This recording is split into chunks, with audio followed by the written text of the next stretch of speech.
Pertama yaitu Wihardiono. Dia melakukan penelitian tentang switching kapasitor untuk perbaikan power faktor daya dengan menggunakan mikrokontroler M68HC11. Yang kedua yaitu Hartono. Dia juga melakukan penelitian tentang perancangan alat perbaikan faktor daya beban dengan menggunakan mikrokontroler Atmega 16. Dengan hasil penelitian kedua-duanya itu mencapai faktor daya maksimal. Meskipun kedua hasil penelitian itu memberikan keuntungan pada sistem, tetapi tidak ada yang memperhatikan kondisi dari energi zinc pada kapasitor bank yang akan menghasilkan tegangan transien dalam sistem tenaga. Oleh karena itu, saya akan mengangkat judul ini tentang teknik switching dalam perbaikan faktor daya menggunakan metode zero crossing detector. Perumusan masalah yang pertama yaitu bagaimana mendapatkan data arus, tegangan, daya, dan faktor daya dari suatu beban percobaan dengan PZ 004T. Yang kedua yaitu berapa besar kapasitas kapasitor yang dibutuhkan dalam kapasitor bank dengan maksimal beban tidak lebih dari 1 kW. Yang ketiga yaitu bagaimana mengontrol faktor daya secara otomatis menggunakan Arduino Uno. Yang keempat yaitu bagaimana zero crossing detector bekerja pada rangkaian. Selanjutnya tujuannya yaitu mampu mendapatkan datanya berupa arus, tegangan, daya, dan faktor daya dari suatu beban percobaan dengan PZ. Yang kedua yaitu mampu menentukan besar kapasitas kapasitor dari kapasitor bank dengan maksimal beban tidak lebih dari 1 kW.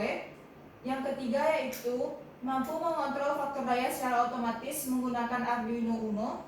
Yang keempat yaitu membuktikan kerja dari zero crossing detector telah benar pada rangkaian. Batasan masalahnya, yang pertama yaitu pengukuran faktor daya dilakukan melalui PZ 004T yang dipakai sebagai alat ukur. Yang kedua, batas maksimal bebannya tidak lebih dari 1 kW. Yang ketiga, arus batas beban normal yang disuplai hanya 80% dari kapasitas beban yang ditentukan. Yang keempat, implementasi alat ini dalam lingkup laboratorium teknik listrik. Yang kelima, tidak membahas titik penempatan kapasitor bank yang tepat pada instalasi listrik. Selanjutnya saya akan menjelaskan prinsip kerja alat. Saat power supply mendapatkan tegangan sumber berupa sumber AC satu fasa, maka komponen seperti PZ 004T, Arduino Uno, dan juga LCD juga mendapatkan tegangan. Setelah power supply mendapatkan sumber AC satu fasa, maka PZ 004T mendapatkan data parameter berupa arus, faktor daya, frekuensi, dan juga dari daya beban yang sedang diukur. Sedangkan untuk Arduino Uno bertugas untuk mengontrol kerja dari LCD, relay, dan zero crossing detector. Setelah PZ 004T membaca data parameter, itu akan ditampilkan pada LCD. Dimana setelah ditampilkan akan terbaca faktor daya sebelum dari beban yang sedang diukur. Setelah itu zero crossing detector ini bekerja pada saat relay bekerja pada saat zero crossing detector ini dalam kondisi 1, di mana zero crossing detector ini bertugas untuk mendeteksi sinyal gelombang sinusoidal pada saat tegangan 0. Jadi relay ini men-switch kapasitor yang dibutuhkan pada saat zero crossing detector ini dalam keadaan 1.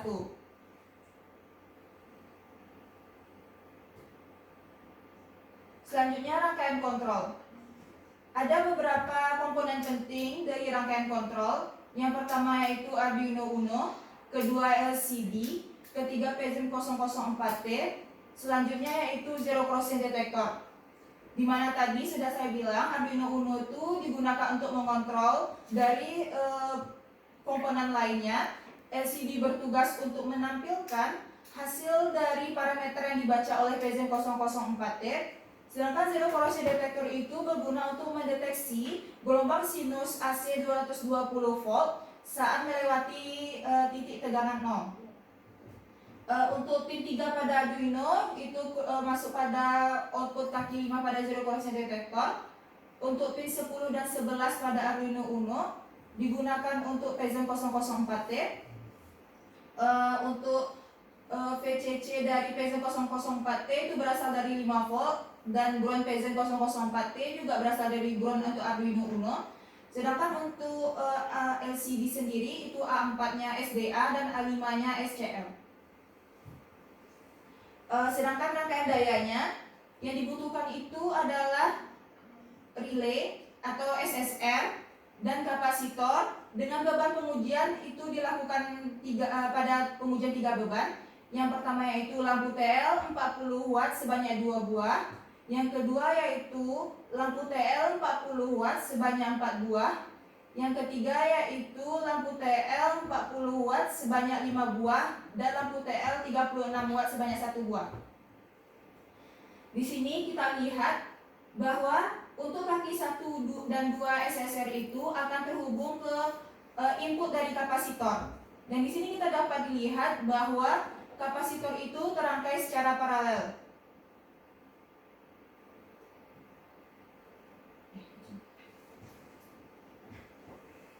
Selanjutnya saya akan menjelaskan flowchart atau aliran dari perangkat lunaknya. Untuk memulai, maka kita harus menginstalasi program tersebut atau memberi inisial terhadap parameter yang akan dimasukkan ke dalam Arduino. Seperti untuk power factor daya kita inisialkan dengan PF. Sebentar, itu nggak bisa diperbesar ini flowchartnya. Bisa sih Pak, tapi karena panjang kali. Oh gitu.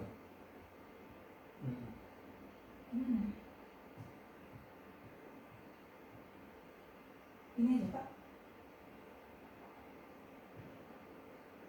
Nanti kan bisa digeser, gimana?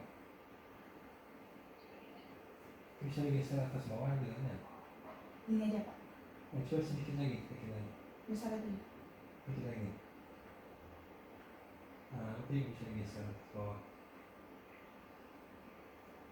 Nah, gitu.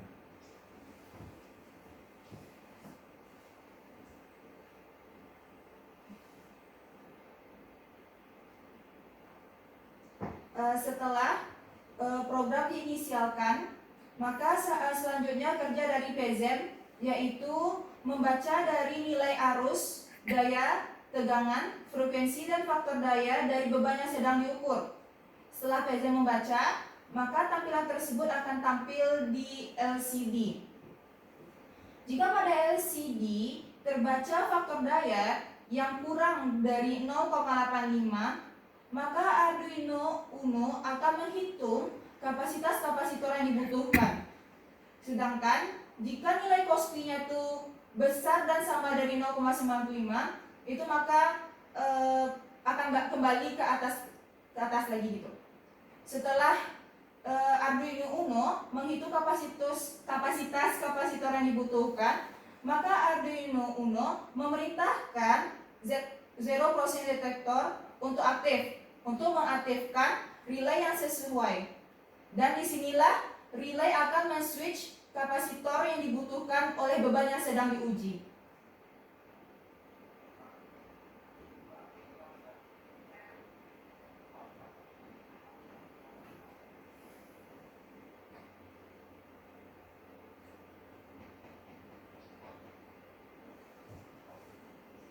Selanjutnya, ini merupakan tabel hasil percobaan dari lampu TL 40 watt 2 buah.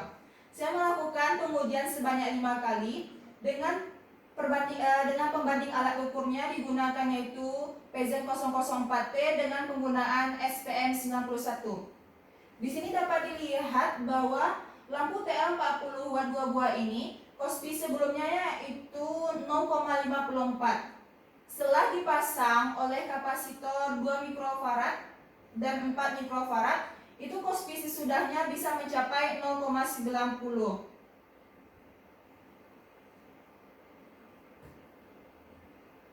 Selanjutnya yaitu percobaan lampu TL 40 watt 4 buah. Pengujian tetap sama dilakukan seperti lampu TL 40 watt 2 buah sebanyak 5 kali. dengan Kospi sebelumnya yaitu 0,55 dan setelah dipasang kapasitor yang aktif yaitu 2 mikrofarad dan 8 mikrofarad, Kospi sesudahnya bisa mencapai 0,86 atau 0,85.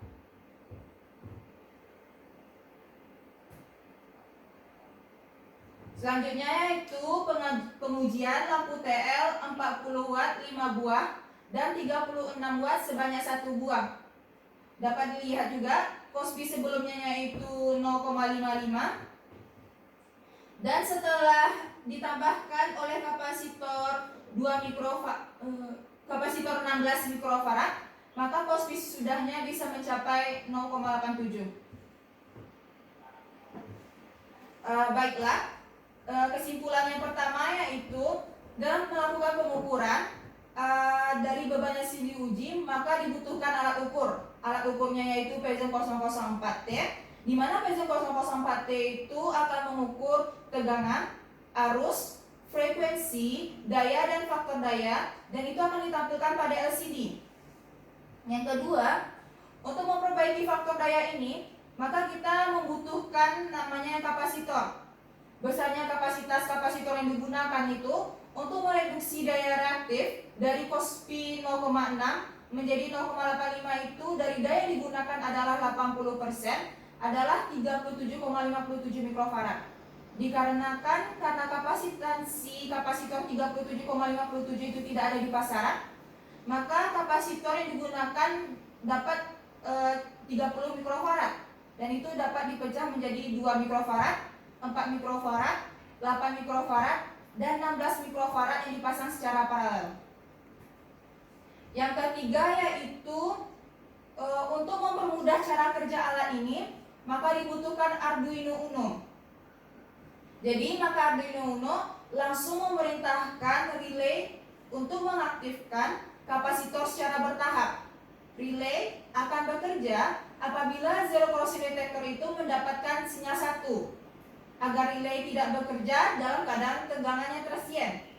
Jika kapasitor yang diaktifkan oleh relay menghasilkan faktor daya yang masih kurang dari batas, maka Arduino Uno akan memerintahkan relay lagi untuk menambahkan kapasitor sehingga mencapai batas faktor daya yang telah diatur oleh Arduino Uno.